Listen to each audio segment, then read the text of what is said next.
Hi అండి, welcome back to my channel. అందరూ ఎలా ఉన్నారు? బాగున్నారా? అందరు బాగుండాలని మనస్ఫూర్తిగా కోరుకుంటున్నా అండి. ఈరోజు కార్తీక సోమవారం అనమాట, 3వ సోమవారం. సో అందుకని శివాలయంకి వెళ్తున్నాం అనమాట.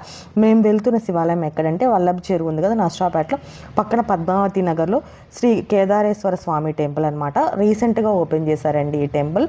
చాలా బాగుందని చెప్పారు అందరూ. సో మేము కూడా వెళ్ళి చూద్దామని చెప్పి, అది కాక ఇది కొంచెం దగ్గరగానే ఉంటుందన్నమాట మా ఇంటికి, అందుకనే ఇక్కడికి వచ్చామన్నమాట. ఇక్కడ నక్షత్రవనం కూడా ఉందండి.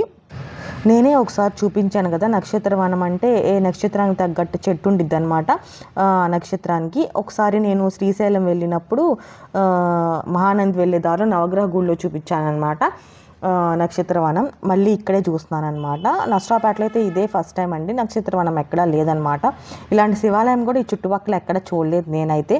మీరు ఏమైనా చూసుంటే ఇలాంటి శివాలయం కామెంట్ సెక్షన్లో కామెంట్ చేయండి. మా పూజ అయితే కంప్లీట్ అయిపోయిందనమాట. ఇక్కడ నాకు చాలా మంచిగా అనిపించింది. శివాలయం అయితే చాలా బాగుందన్నమాట. ఇక్కడ నాగవేంద్ర స్వామి అనమాట, ఇక్కడికి చూపిస్తున్నాను. నాగేంద్ర స్వామి, వినాయకుడు. ఈ దేనికైనా కానీ పైన అనేది రూఫ్ లేదండి, గోపురం కానీ అలాంటివి ఏమీ లేవన్నమాట ఈ గుడికి. ఇక్కడ కాలభైరవుడికి ఒక్కటి కొంచెం అలా ఉందన్నమాట పైన. మిగతా వినాయకుడికి కానీ ఇంకా శివుడికి కానీ పైన ఏమీ లేదు, చుట్టూ స్తంభాలు లాగుందనమాట. మధ్యలో శివుడు అదే శివలింగం ఉంది అంతే తప్పితే రూఫ్స్ కానీ గోపురాలు కానీ ఏమీ లేదనమాట. ఈ టెంపుల్కి ఇలా ఉందన్నమాట. ధ్వజస్తంభం ఇక్కడ ఇదిగోండి. కాలభైరవ స్వామికి మాత్రం ఇలా చిన్నగా ఉందన్నమాట. కాలభైరవ స్వామి కూడా ఉన్నాడు. ఇదిగోండి, ఇలా మెట్లు పైకెక్కి అలా మనమే అభిషేకం చేసుకోవచ్చు అనమాట. మన చేతులతోటి మనం పాలు కానీ వాటర్ కానీ పోసి శివలింగానికి అభిషేకం చేసుకోవచ్చు. అదే కాకుండా ఈ స్తంభాల మీద చూడండి అమ్మవార్లు రకరకాల ఉంటాయి కదా పేర్లు, భువనేశ్వరి అని, కాళీ, ఇంకా మాతంగి, ఇలా డిఫరెంట్ అవతారాల పేర్లు ఉంటాయి కదా, అవన్నీ చెక్కి అవి పేర్లు రాశారనమాట. చాలా బాగా అనిపించింది. అంటే మనం చూసే శివాలయానికి కొంచెం డిఫరెంట్గా యూనిక్గా ఉందన్నమాట ఈ శివాలయం అనేది. నార్మల్గా ఉండే శివాలయాల్లా కాకుండా ఇది కొంచెం డిఫరెంట్గా ఉంది. నక్షత్రవనం కూడా నేనైతే ఎక్కడ చూడలేదన్నమాట.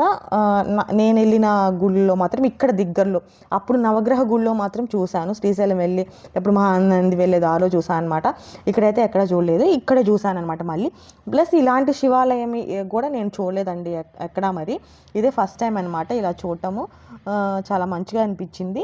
మాదైతే అభిషేకం చేయడం అయిపోయిందనమాట. అదే కాకుండా ఏ రాశి వారికి ఏది అని కూడా రాసి పెట్టారనమాట. అక్కడ ఏ రాశి వారు ఏమి చదవాలి, ఎలాంటి మంత్రం చదవాలని కూడా రాసి పెట్టారనమాట. ఇక్కడ ధ్వజస్తంభం పక్కన ఇలాగా తాబేలు ఉందన్నమాట. అందరూ ఇక్కడ కాయిన్స్ అనేవి నిలబెడుతున్నారు. కొన్ని నిలబడి ఉన్నాయి, కొన్ని పడిపోయి ఉన్నాయి అనమాట. మా అమ్మాయి కూడా ట్రై చేస్తుంది అనమాట నిలబెట్టడానికి కాయిన్ అక్కడ.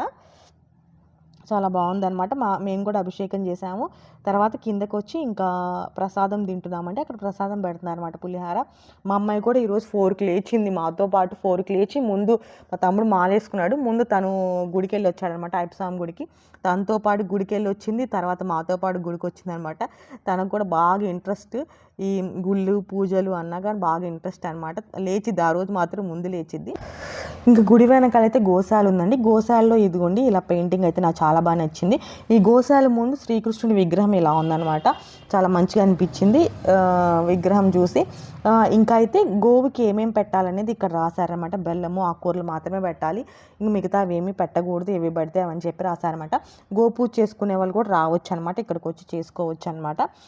ఇంకా అయితే మేమైతే ఇక్కడ కూడా చూసేసి ఇంకా బ్యాక్ వెళ్తాం అనమాట. ఒకసారి మొత్తం మళ్ళీ ఒకసారి చూపించేస్తాను. చెట్లు అయితే చాలా బాగా నచ్చాయన్నమాట. గ్రీనరీ కూడా ఉండిద్ది, మనం ప్రశాంతంగా కూర్చొని పూజ చేసుకోవచ్చు, ప్రశాంతంగా కూర్చోవచ్చు. మేమైతే ఉసిరి చెట్టు కిందే దీపం వెలిగించామన్నమాట. అందరూ వెలిగిస్తున్నారు అలానే. అలాగా ఇక్కడికి వచ్చి కాసేపు అలా ప్రశాంతంగా గడిపి గుళ్ళో వెళ్ళొచ్చు అనమాట. చెట్లు కూడా చాలా బాగున్నాయి అన్నీ. మేమైతే మా పూజ అయిపోయింది, దర్శనం కూడా చేసుకొని ఇంకా బ్యాక్ అయితే వెళ్ళిపోతున్నామండి. మాకు కూడా రీసెంట్గానే ఈ గుడి గురించి తెలిసింది, మా నాన్నకి చెప్పారనమాట ఇలా బాగుంది గుడి అంటే, అందుకనే వచ్చామన్నమాట. ఇంకైతే బ్యాక్ స్టార్ట్ అయిపోయాము. ఈ దారిలో గంగమ్మ తల్లి గుడి కూడా ఉంది, అక్కడ ఆగి కొంచెం దండం పెట్టుకొని వెళ్ళామన్నమాట.